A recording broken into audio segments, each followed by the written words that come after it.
ಕಲುಷಿತ ನೀರು ಸೇವನೆ ಹಿನ್ನೆಲೆ ಓರ್ವ ಸಾವನ್ನಪ್ಪಿದ್ದು 8 ಮಂದಿ ಅಸ್ವಸ್ಥರಾಗಿದ್ದಾರೆ. ಕೋಲಾರ ಜಿಲ್ಲೆಯ ಮುಳಬಾಗಿಲು ತಾಲೂಕಿನ ಮಿಣಜೇನಹಳ್ಳಿ ಗ್ರಾಮದಲ್ಲಿ ಒಂದು ಘಟನೆ ನಡೆದಿದ್ದು, ಕಲುಷಿತ ನೀರು ಸೇವಿಸಿ ವೆಂಕಟರಮಣಪ್ಪ ಸಾವನ್ನಪ್ಪಿದ್ದಾರೆ. ಇನ್ನು ಗ್ರಾಮದ 8 ಜನರಿಗೆ ವಾಂತಿ ಭೇದಿಯಾಗಿದ್ದು, ಅಸ್ವಸ್ಥರನ್ನ ಆಸ್ಪತ್ರೆಗೆ ದಾಖಲಿಸಲಾಗಿದೆ. ಕೋಲಾರ ನಗರದ ಎಸ್ಎನ್ಆರ್ ಆಸ್ಪತ್ರೆಯಲ್ಲಿ 3 ಐಸಿಯುನಲ್ಲಿ ದಾಖಲು ಮಾಡಲಾಗಿದ್ದು, 3 ತುರ್ತು ಚಿಕಿತ್ಸಾ ಕೇಂದ್ರಕ್ಕೆ ದಾಖಲಿಸಲಾಗಿದ್ದು, ಮತ್ತೋರ್ವನನ್ನ ಕೆಜಿಎಫ್ ಸರ್ಕಾರಿ ಆಸ್ಪತ್ರೆಗೆ ದಾಖಲಿಸಲಾಗಿದೆ. ಇನ್ನು ಕಳೆದ ರಾತ್ರಿ ಮದುವೆ ಊಟ ಸೇವನೆ ನಂತರ ಮೃತ ವೆಂಕಟರಮಣಪ್ಪ ಅಸ್ವಸ್ಥರಾಗಿದ್ರು ಅಂತ ಜಿಲ್ಲಾ ಆರೋಗ್ಯಾಧಿಕಾರಿ ಡಾಕ್ಟರ್ ಜಗದೀಶ್ ಹೇಳಿಕೆಯನ್ನು ಕೊಟ್ಟಿದ್ದು, ಮಿಣಜೇನಹಳ್ಳಿ ಗ್ರಾಮಕ್ಕೆ ಕೋಲಾರ ಜಿಲ್ಲಾ ಆರೋಗ್ಯಾಧಿಕಾರಿ ಡಾಕ್ಟರ್ ಜಗದೀಶ್ ಭೇಟಿ ಕೊಟ್ಟು ಗ್ರಾಮದಲ್ಲಿ ಪರಿಶೀಲನೆಯನ್ನು ನಡೆಸಿದ್ದಾರೆ.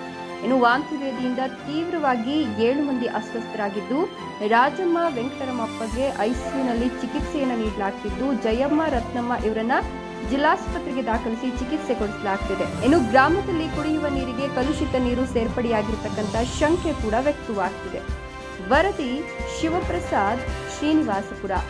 ನಮಗೆ ಇಲ್ಲಿ ಕುಡಿಯುವ ನೀರಿನ ಒಂದು ಕಂಟ್ಯಾಮಿನೇಷನ್ ಬಗ್ಗೆ ಮಾಹಿತಿ ಬಂದಿತ್ತು. ಇದನ್ನು ವೆರಿಫೈ ಮಾಡಬೇಕು ಅನ್ನೋ ಒಂದು ಉದ್ದೇಶದಿಂದ ಇವತ್ತು ಇಲ್ಲಿ ಬಂದಿದ್ದೇವೆ. ಪ್ರಮುಖವಾಗಿ ಈ ಒಂದು ವಿಲೇಜಲ್ಲಿ ಈ ಒಂದು ಕಳೆದ 7 ದಿನದಿಂದ ಆರೋಗ್ಯದಲ್ಲಿ ಏರುಪೇರಾಗಿ ವಾಂತಿ ಭೇದಿಯಿಂದ ವೆಂಕಟರಮಣಪ್ಪ 65 ವರ್ಷ ಇವರು ಮೃತರಾಗಿರ್ತಾರೆ. ಆದರೆ ಅವರ ಮನೆಗೆ ನಾವು ವಿಸಿಟ್ ಮಾಡಿದ್ದೀವಿ. ಅಲ್ಲಿ ನಾವು ವಿಚಾರಿಸಿದಾಗ ವಯೋಸಹಜವಾಗಿ ಯಾವುದೇ ಈ ರೀತಿ ಆಗಿದೆ ಅನ್ನುವಂಥ ಒಂದು ಅಂಶ ಕಂಡು ಬಂದಿದೆ. ಅದಾದ ನಂತರ ನಮ್ಮ ಇದೇ ವಿಲೇಜ್ನ 4 ಜನ ಹಾಸ್ಪಿಟ್ಲಲ್ಲಿ ಎಸ್ಎನ್ಆರ್ ಹಾಸ್ಪಿಟ್ಲಲ್ಲಿ ಅಡ್ಮಿಟ್ ಆಗಿದ್ದಾರೆ. ಇಬ್ಬರು ಕೆಜಿಎಫ್ ಅಲ್ಲಿ ರಾಜಮ್ಮ, ರತ್ನಮ್ಮ, ಜಯಮ್ಮ, ವೆಂಕಟಮಣಿಯಪ್ಪ, ಅಮರಪ್ಪ ಅಂತ. ಸೊ ಈಗಾಗಲೇ ಇವರು ಹಾಸ್ಪಿಟ್ಲಲ್ಲಿದ್ದು ಅವರು ಹೆಲ್ತ್ ಸಹ ಅಂಡರ್ ಕಂಟ್ರೋಲ್ ಇದೆ. ಯಾವುದೇ ರೀತಿಯಾದಂಥ ಅಪಾಯ ಇಲ್ಲ. ಅವ್ರಿಗೆ ಟ್ರೀಟ್ಮೆಂಟನ್ನು ನಾವು ತೀವ್ರ ನಿಗಾ ಘಟಕದಲ್ಲಿ ನಾವು ನೋಡ್ಕೊಳ್ತಾ ಇದ್ದೀವಿ. ಯಾವುದೇ ರೀತಿಯಾದಂಥ ಸಮಸ್ಯೆ ಆಗದಂತೆ ಅವರ ಬಗ್ಗೆ ಎಚ್ಚರ ವಹಿಸಿ ಕ್ರಮ ವಹಿಸ್ತದೆ. ಜೊತೆಗೆ ಕುಡಿಯೋ ನೀರಿನ ಒಂದು ವಿಷಯದ ಬಗ್ಗೆ ಗ್ರಾಮಸ್ಥರು ನನ್ನ ಗಮನಕ್ಕೆ ತಂದಿದ್ದಾರೆ. ಪ್ರಮುಖವಾಗಿ ಪಂಚಾಯತಿ ಮೆಂಬರ್ ಸಹ ಇಲ್ಲಿ ಎಲ್ಲ ಬಂದಿದ್ದಾರೆ. ಅದರಲ್ಲಿ ಪ್ರಮುಖವಾಗಿ ನಾವು ನೋಡಿದಾಗ ಓವರ್ ಹೆಡ್ ಟ್ಯಾಂಕಿಂದ ಏನು ನೀರು ಬರುತ್ತೆ ಅದು ಡ್ರೈನೇಜಿಂದ ಪಾಸ್ ಆಗ್ತಾ ಇದೆ. ಅಲ್ಲಿ ಪೈಪ್ಲೈನ್ ಇರೋದರಿಂದ ಕಂಟಾಮಿನೇಷನ್ ಆಗಿದೆ ಅನ್ನೋದನ್ನು ಗಮನಕ್ಕೆ ತಂದಿದ್ದಾರೆ.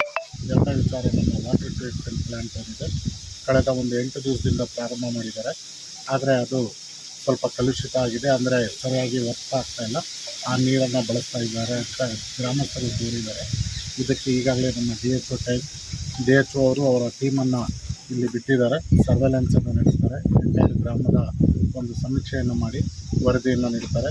ಜೊತೆಗೆ ನಮ್ಮ ಗ್ರಾಮೀಣಾಭಿವೃದ್ಧಿ ಇಲಾಖೆಯಿಂದ ನಮ್ಮ ಡೆಪ್ಟಿ ಸೆಕ್ರೆಟರಿಗೆ ಈಗಾಗಲೇ ಇನ್ಸ್ಟ್ರಕ್ಷನ್ ಕೊಟ್ಟಿದ್ದೀವಿ ಪೈಪ್ಲೈನನ್ನು ಇಮ್ಮಿಡಿಯೇಟ್ ಚೇಂಜ್ ಮಾಡೋದಕ್ಕೆ.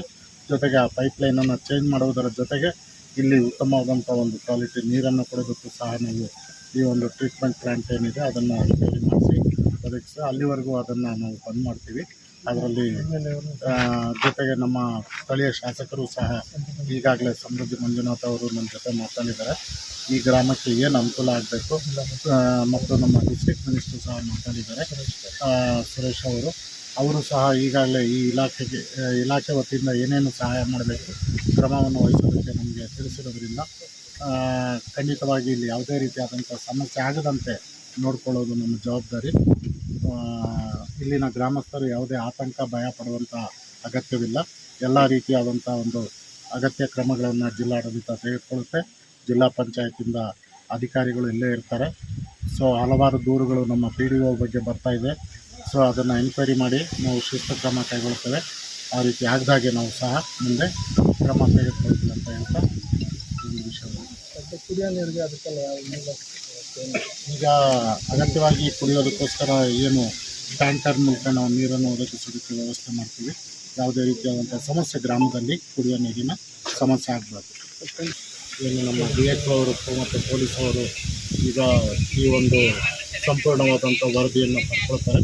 ವರದಿ ಬಂದ ನಂತರ ಏನು ಕ್ರಮ ವಹಿಸಬೇಕು.